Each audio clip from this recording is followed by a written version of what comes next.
आज मैं आपके समक्ष एक ऐसे कहानी रखने जा रहा हूँ जो कि आज के समय में बहुत ही प्रत्येक परिवार में ये अनिवार्यता होते जा रहा है कि बूढ़े माँ बाप और उनका देख रेख करने वाला हर समाज में अभी के बच्चे पढ़ लिख कर बाहर जो चले जाते हैं और उनके साथ उनके माँ बाप के साथ क्या बीतता है उस पर यह कहानी है। कहानी क्या है, सच्चाई है। ये सच्चाई एक उत्तर प्रदेश के एक गांव में की है जो कि दर्शाता है कि जो गार्जियन या हमारे माँ बाप पाल पोस कर बड़े किए अपने बच्चों को, और जब उनको सहारा चाहिए था बुढ़ापे में तो उनके बच्चे छोड़कर दूसरे शहर चले जाते हैं। उनको देख रेख करने वाला कोई नहीं होता।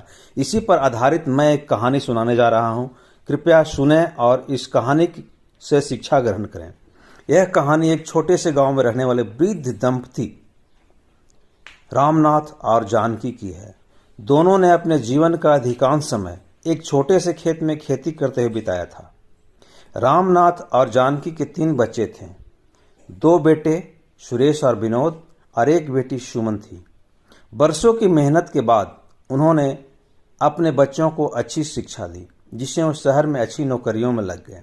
उन्होंने दिन रात मेहनत करके अपने बच्चों को पढ़ाया था और अच्छी स्कूल में शिक्षा दिलवाया था, जिसके कारण उनके बच्चे अच्छे नौकरी पकड़कर कोई अच्छा सा शहर में नौकरी करने लगे थे। बुढ़ापे के समय रामनाथ और जानकी के जीवन में बच्चों से मिलने की उम्मीद ही उनकी सबसे बड़ी खुशी थी। क्योंकि इस बच्चे अपने अपने जगह पर थे, कोई कहीं और था, कोई कहीं और था। तो एक बेटी छोटी जो थी सुमन, वो थी तो उनकी भी शादी हो जाती है। तो इसी सिलसिले में आपको कहानी सुना रहा हूँ कि जब तीनों बच्चे बाहर निकल जाते हैं तो इनके साथ क्या बीतता है। लेकिन जब बच्चे शहर के चले गए तो धीरे धीरे अपने माँ बाप से दूर होते चले गए। सुरेश और विनोद ने शादी कर ली और अपने परिवारों के साथ शहर में बस गए। सुमन की भी शादी हो गई और वह अपने ससुराल चली गई। समय बीतता गया और रामनाथ और जानकी धीरे धीरे अपने गांव में अकेले रह गए। शुरू शुरू में बच्चे कभी कभार फोन कर लिया करते थे, लेकिन धीरे धीरे यह सब सिलसिला भी कम होता गया। रामनाथ का शरीर अब पहले जैसा नहीं रहा गया। खेत में काम करना भी मुश्किल हो गया था। चूंकि बुढ़ापा आ गया था, शरीर की नसें उनकी कमजोर हो गई थी, तो उनसे अब खेत का काम भी नहीं बनता था। जानकी की आंखों की रोशनी कमजोर पड़ चुकी थी और वह घर के छोटे मोटे काम भी ठीक से नहीं कर पाती थी। एक दिन गांव में एक बुजुर्ग सभा का आयोजन किया जाता है। वहां कई बुजुर्ग इकट्ठा हुए थे गांव के, और सबने अपनी समस्याएं साझा की, एक दूसरे को बताए। किसी के बच्चे उन्हें छोड़ गए थे तो किसी को बूढ़े होने के कारण घर में बोझ समझा जाता था। रामनाथ और जानकी ने भी अपनी आप बीती सुनाई, लेकिन वहां एक बुजुर्ग महादेव ने एक बात कही जो रामनाथ के दिल में गहरे उतर गई।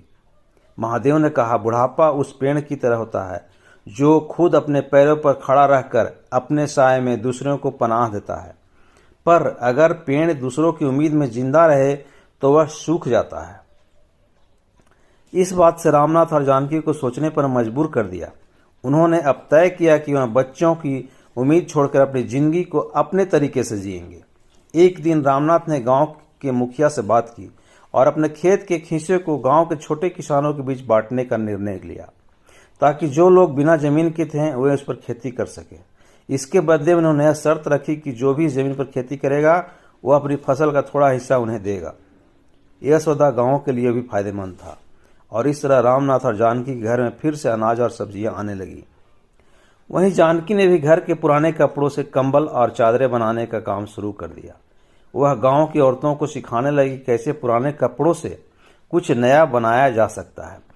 धीरे धीरे जानकी का यह प्रयास गांव में मशहूर हो गया और लोग उनके पास आने लगे, पुराने कपड़े भी लाने लगे ताकि वह अपने उनसे नए कंबल बना सकें। इस काम से जानकी का मन भी लगा रहता और कुछ पैसे भी मिलने लगे थे उसे। अब रामनाथ और जानकी अपने बुढ़ापे में आत्मनिर्भरता की ओर बढ़ते चले गए।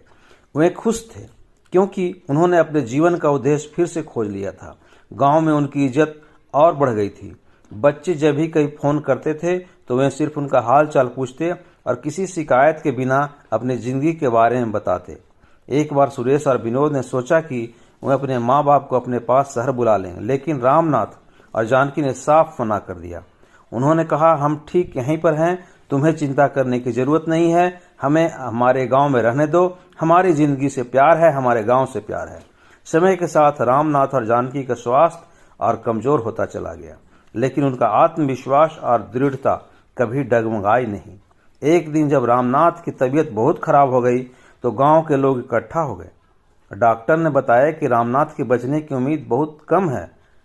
जानकी यह सुनकर चुप हो गई, लेकिन उसने अपने आंसू नहीं बहाए। उसने रामनाथ का हाथ पकड़ा और कहा, हमने अपनी जिंदगी जी ली है, अब समय आ गया है कि हम इस यात्रा को खत्म करें, लेकिन मैं जानती हूं कि तुम जहां भी रहोगे हमेशा मेरे साथ रहोगे। रामनाथ कुछ दिनों बाद इस दुनिया को छोड़ गए।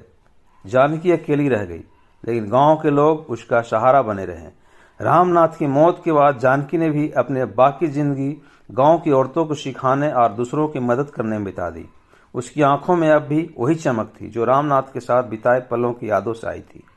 जानकी को हमेशा गर्व था कि उसने रामनाथ ने अपने जीवन के अंतिम दिनों में किसी पर निर्भर न रहकर आत्मसम्मान के साथ जीने का रास्ता चुन लिया। यह कहानी सिर्फ बुजुर्गों की नहीं, बल्कि उन सभी की है जो अपनी उम्मीदों को छोड़कर अपनी जिंदगी के नए मायने खोजते हैं। जीवन में सबसे बड़ा सुख वही है जब इंसान अपने आप को पहचान ले और दूसरों की मदद करते हुए अपनी खुशियों को तलाश करे। इस तरह रामनाथ और जानकी की कहानी एक उदाहरण बन गई कि उम्र चाहे जो भी हो, आत्मनिर्भरता और आत्मसम्मान से बड़ा कोई सुख इस दुनिया में नहीं है। तो इस कहानी से आपको कैसा लगा हमें कमेंट करके बताने का कृपया करें, कि ताकि मैं और इससे भी अच्छी कहानी आपके बीच लाने का कोशिश करता रहूं।